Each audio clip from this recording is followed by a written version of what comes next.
From a legendary superstar who changed the NBA, one thing you can't say is that he can't. And here is Iverson. And he loves playing against the Denver Nuggets, and like we talked about, loves this building. When I started seeing guys wear the do-rag and hats and the jerseys and stuff like that, you know, and the sleeve and getting the cornrows, and then everybody flooding themselves with tattoos. To a man mercilessly slain by his own family. Lorenzen was a teammate of mine back in Cleveland, and I mean, we spent so many days together. You know, to hear that, you know, he was killed in his hometown, it was very emotional. This is what happened to the 12 players that were drafted before Kobe Bryant. The 1996 draft class is widely regarded as one of the finest ever. 30% of the first-round picks were NBA All-Stars, and 3 different players were named League MVP. If your franchise was fortunate enough to win the lottery, you most likely cashed in big time, or you stumbled and ended up with a math instructor. Jermaine O'Neal and 17-year-old Kobe Bryant were among the brilliant young high school stars in the 96 class. That got him up out of the seats and some high fives. Hey, Kobe Bryant, KB, take The Lakers were anxious to draft Kobe, but they didn't have draft selections. So Jerry West arranged a backdoor deal in which Vlade Divac was traded to Charlotte in exchange for the rights to their 13th pick, but only if Charlotte was able to get Kobe. The Lakers then went about convincing the NBA, particularly the Nets, that Kobe was not league-ready and would have played overseas if he didn't like his team. The Lakers' strategy worked flawlessly, and the rest is history. There's no way that I can thank you enough for that. So, from the bottom of my heart, thank you. And, what can I say? Mamba out. But what about the other 12 players that were chosen before this legend? What the hell happened to them? The draft's first choice was Allen Iverson from Georgetown University. AI was a unanimous first-round choice for a reason. He was crossing up fools at Georgetown and wasted no time doing the same against NBA legends. In 1997, the answer, Allen Iverson, was named Rookie of the Year. He would make 11 All-Star appearances, earn League MVP, and lead the Sixers to the NBA Finals. Where Shaq and Kobe were simply too much to handle, AI was able to spoil the Lakers' season, their perfect record, and steal a win in the first game of the NBA Finals. Over his career, Iverson averaged 26 points, 3 rebounds, and 6 assists, winning him 4 scoring titles, 3 steals titles, and 2 All-Star Game MVPs. AI fought with the officials, caused many NBA rule changes, and delivered one of the most talked-about post-game interviews in NBA history. I'm supposed to be the franchise player, and we're in here talking about practice. I mean, listen, we're talking about practice. AI was and continues to be an NBA legend. His fashion sense and cornrows affected a whole generation. Off the court, he made millions with his Reebok trademark sneakers, several business partnerships, and endorsements. AI was named to the NBA's Best 75 Players list in 2021. One word: legend. The second pick in the 1996 draft was Marcus Camby. Marcus Camby from the University of Massachusetts. He had a successful career in his own right. He won the Defensive Player of the Year award in 2007 and led the league in blocks. While with the New York Knicks in 1999, he was a part of the first and last team to ever reach the NBA Finals as the 8th seed. In 2001, he punched his own coach. Camby still trying to get it Ferry. Oh, that's a bad move, because that will lead Actually, he headbutted Jeff Van Gundy after he tried to swing on Danny Ferry. Camby retired in 2012 after a very productive 16-year career. He was selected to 4 NBA All-Defensive teams and sits 12th on the NBA all-time blocks list. The only real thing missing from his NBA, he wasn't Kobe Bryant. The Grizzlies were the laughingstock of the NBA in the 1990s, but Sharif Abdur-Rahim tried his best to save them. Sharif played on many teams as a prolific scorer and a big guy during the course of a long career. His career average was above 18 points per game, and he represented Atlanta in the 2001 All-Star Game, averaging more than 20 points each game over 6 seasons. He replaced the injured Grant Hill in the 2000 Sydney Olympics and earned a gold medal. Unfortunately, he ranks second all-time in the NBA for the most games played without making a postseason appearance. Due to recurring knee injuries, Shareef was forced to retire in 2008 and is currently president of the NBA G League, where he has gone on to do great things in player development. Where do we start with a fourth pick in the '96 draft? Stephon Marbury from Georgia Tech University. The best word to describe Stephon's career: crazy. Take some Vaseline and swallow it. One of the bridges connecting the modern flashy style and the traditional old-school NBA was Stephon. He was a skilled playground baller with the ability to create his own shot off the dribble, but he could also make threes and pass just as good. He led the Minnesota Timberwolves to the NBA playoffs in 1997. That year, he also made the All-Rookie team. In 1999, Marbury wanted out of Minnesota, supposedly because he was jealous of Garnett's new contract. That's like an insult, man. You know, we're an NBA team, too. We get paid just like they get paid. And, you know, we got good talent and come out with the idea. The next 5 years, Stephon played some of his best basketball, averaging just around 22 points, 8 assists, and 3 rebounds while with the Nets and Suns. He was named to 2 All-Star teams, and his future seemed promising. Stephon moved to his hometown Knicks in 2004, but instead of things improving, they began to deteriorate. Stephon was a member of the disastrous 2004 U.S. Olympic squad that failed to capture gold. The upset in the Olympics wasn't his fault, but still, it didn't help his popularity. He then had beef with his head coach Larry Brown, resulting in him getting fired. People like Larry Brown, he try to make you think you're not free. That's what people like him do.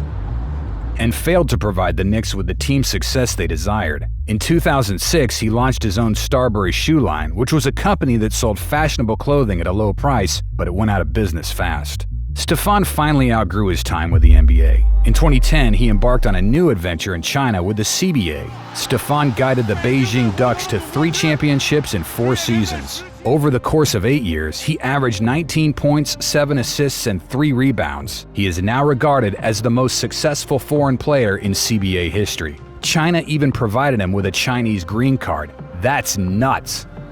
You know who else is nuts? Ray Allen. He turned his crazy into an 18-year career of hard work and continuously evolving. With the Bucks, Ray's skills progressively improved year after year until he made his first All-Star squad in 1999. He then improved even more. Ray was capable of driving, defending, and shooting the lights out. Ray was moved to the Sonics in 2003 and signed a 5-year contract with them in 2005. With the Sonics, Ray was most productive, averaging a career-high 26 points, 4 assists, and 4 rebounds in a single season. In a game against the Jazz in 2007, he scored 54 points. I was looking for a game like this for a long time. The ball's been good to me the last 4 or 5 games, and my teammates have been finding me. I couldn't ask for anything better. Ray eventually got over the individual accolades. He chose to sacrifice his stats for team success. He developed into a 3-point assassin and an important role player. In 2008, he helped the Celtics win a championship, and in 2013, he also helped the Heat win a championship. Ray concluded his career as a 10-time All-Star and 3-time gold medalist, and he won our hearts in the movie He Got Game. His commitment to being in shape and being prepared for the biggest moments is unrivaled. Ray Allen has been compared to Kobe Bryant the most of any player in this draft, as the two are outstanding shooting guards who played each other for years. I mean, we came in the league at the same time, and it's great to see how much he's developed, and that's just an unbelievable record. If the Bucks had to redraft that year, I still think they would have taken Ray Allen. It was because of Ray, Milwaukee made it to the Eastern Conference Finals for the first time in 15 years. Thank you, Jesus Shuttleworth. The Boston Celtics select Antoine Walker from the University of Kentucky. The 6th overall pick in the 1996 draft possessed a modern-style game and swag to him like no other. He had so much swagger that he practically blew through the millions of dollars he was about to make. Well, we went on lavish trips, and I would travel with a big group of guys. I would travel with 8 to 10 people with me and pay for their flights, hotel rooms. We used to have real big bills at the end of those trips. But Tony Baby, as they dubbed him, was a 3-time All-Star who could put up 20 points at any time. From 2000 to 2003, it was because of Antoine the stretch 4 was brought to new heights as he led the league in 3-point attempts during his stint with the Celtics. When asked why he shot so many threes, he said it was because there were no 4s. His finest statistical year was 2001, when he averaged 23 points, 9 rebounds, and 5 assists. Walker was a key shot creator and three-point shooter for the Heat when they won the title in 2006. Score for the Mavericks in these finals. His way hits it. Off the court, Walker was known to spend millions on gambling, shopping sprees, and vehicles, leading him out of the league just 2 years later. Following an NBA career in which he earned well over $100 million, he declared bankruptcy in 2010. Walker was a strong contributor for the Celtics, but this is a pick they dearly want back. They were one of the few teams in the lottery to really contemplate drafting Kobe Bryant, and he was there at many pre-draft workouts. Yikes. The story of the 7th pick gets very dark shockingly fast. Georgetown 911, where's your emergency? Hello? Hello? Hello? I have nothing but gunshots. Lorenzen Wright was drafted by the Clippers. He mostly came off the bench to rebound, play D, and sometimes knock down the jumper. After 3 years with the Clips, he then played 2 years with the Hawks before being traded to the Memphis Grizzlies. While with the Grizzlies, Lorenzen was able to make a home for himself where he played some of his best basketball career there. He helped guide the team to the playoffs for the first time in franchise history in 2004 when they were swept 4-0, but were back in the playoffs the next 2 years. Lorenzen's career ended in 2009, and he was looking forward to a pleasant retirement. However, on July 18, 2010, the NBA veteran mysteriously vanished. He was found dead 10 days later, shot numerous times in a forested location about 11 miles from his house. Police declared the scene a homicide and looked for evidence. Memphis and other teams offered thousands of dollars in exchange for any information that may help. The only assumption was that Lorenzen was involved in a botched narcotics deal, but no additional information was ever provided. With the case going cold, 5 years later, a biopic titled Who Killed Lorenzen Wright was produced by Sports Illustrated. This is what Lorenzen Wright's ex-wife had to say about being involved in his murder. But I'm a wife, a mother, and an author. I let people do what they're good at doing, and I'm just gonna do what I'm good at doing. They need to spend time and focus and find out what happened to him. We all need to know. So she's clearly involved, but the proof didn't line up. 2 years later, a gun was discovered in a lake near the crime site. The murder weapon was linked to Billy Ray Turner, a church pastor in Lorenzen's hometown. The link led them to another accomplice, Lorenzen's ex-wife, Shara. According to police, the two were lovers who plotted to murder Lorenzen for his $1 million life insurance policy. Turner and Shara were sentenced to life in prison in 2019. You know your dog's gonna be loyal to you. You don't know about people, but you know your dog's gonna be loyal to you. R.I.P. Lorenzen the Howl Wright. The 8th pick belonged to New Jersey. They needed a shooting guard and were considering drafting Kobe. However, Arm Tellem, Kobe's agent, lied to the Nets. He informed them that New Jersey was too close to home and that Kobe would never play for them. Plus, at the time, scouts believed in the more NBA-ready Kiddles, a 22-year-old shooting guard from Villanova. At 6'5", that's who they went for. Carey had a good feel for the game and could shoot the ball well. He averaged 14 points and 38% from 3 throughout his 8-year career. In 2002 and 2003, he helped the Nets reach the finals in back-to-back seasons. In the 2002 NBA Finals, Kobe and Carey squared off, with Kobe averaging 27 points, 5 assists, and 5 rebounds. In comparison, Carey had 12 points, 2 assists, and 2 rebounds. It must have been a bittersweet moment for the Nets to witness their star player at his peak, but ultimately fall short. Carey was never a star, but he was still a solid player nonetheless. His career was cut short by knee injuries, and he retired in 2005. Coach Calipari, the Nets coach at the time, still has regrets about that pick choice. He was head coach of the New Jersey Nets when he had an opportunity to draft Kobe Bryant. Do you remember who he selected instead? Of course I do. Go ahead, share with us. Kiddles. Now, how many times did I have you up into New Jersey? About 3 times. 3 times with your family. You know who I wanted to pick. I'd still be coaching, by the way, in the NBA if I had you. Just so you know that. Hey, Coach, stop lying. Coach, stop lying. You knew you wanted to carry Kiddles because you was an East Coast dude. The NBA career of Samaki Walker. It was average. But his draft day outfit is in the top 10 all time. This guy was stylish, but for what it's worth, Walker appeared in 445 NBA games, playing limited minutes, averaging around 5 points and 5 rebounds. He had the luxury to play alongside numerous NBA greats, including David Robinson, Tim Duncan, Dirk Nowitzki, Jason Kidd, D. Wade, Steve Nash, and others. In 2002, he won a championship with Kobe and the Lakers as their starting power forward, and his late three-pointer in Game 2 of the Western Conference Finals was the reason for the NBA using in-game replays for officials. But Mark Cuban still can't get over the fact that the Mavericks selected Samaki over Kobe, and that he couldn't correct their draft mistake when he attempted the notorious Kobe trade in 2007. You were saying that in 2007, there was a moment where you were almost trading for Kobe.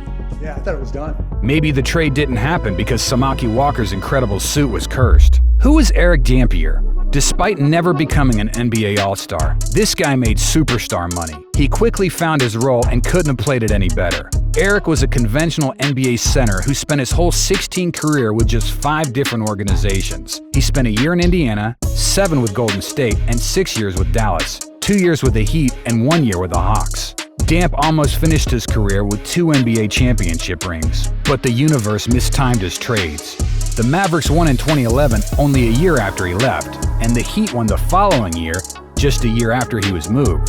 In 2012, his career came to an end, but Damp is probably okay with the $97 million he made over his career. Todd Fuller is without a doubt the greatest flop in the star-studded 1996 NBA draft class. I don't want to offend Todd. He wasn't the one who chose to go at number 11. But Todd's NBA career came to an end after just 5 years, 4 teams, and 225 games where he had 3.7 points and 3 rebounds per game. From 2002 through 2006, he continued to play internationally. Todd is now a licensed math instructor, a pilot, and has a master's degree from NC State. But don't worry about the Warriors. They scored a steal 13 years later when they picked Steph Curry in the 7th overall pick.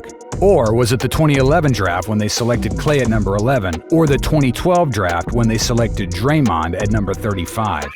Dang, you did it again, Cleveland. They could have gotten Kobe and then LeBron, but instead they took Vitaly Potapenko.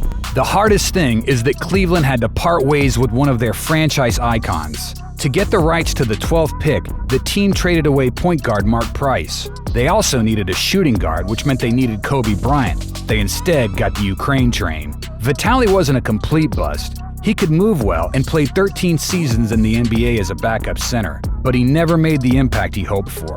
If you look him up on YouTube, you'll discover 2 scoring highlight films in which he drops 8 points. You'll find some interviews and a video of this dunk by Smush Parker. Vitaly went on to become an NBA assistant coach and a player development coach for the Cavs later in his career. But his name will always be connected with the person who was chosen before Kobe Bryant. The 1996 draft was so loaded that you could spend hours redrafting it. The 2-time MVP Steve Nash was chosen 15th, Jermaine O'Neal was not even selected in the lottery, and Ben Wallace, one of the best defensive centers of all time, went undrafted. What matters here is that 12 teams recognized Kobe Bryant's potential but passed on him in favor of safer options. Now we all know who you would pick first. Rest in peace, Kobe. Watch this next video, a tribute to Kobe, a legacy remembered. If you enjoyed these videos, hit the subscribe button and tick the notification bell. Thanks for watching on Hooper's Lane.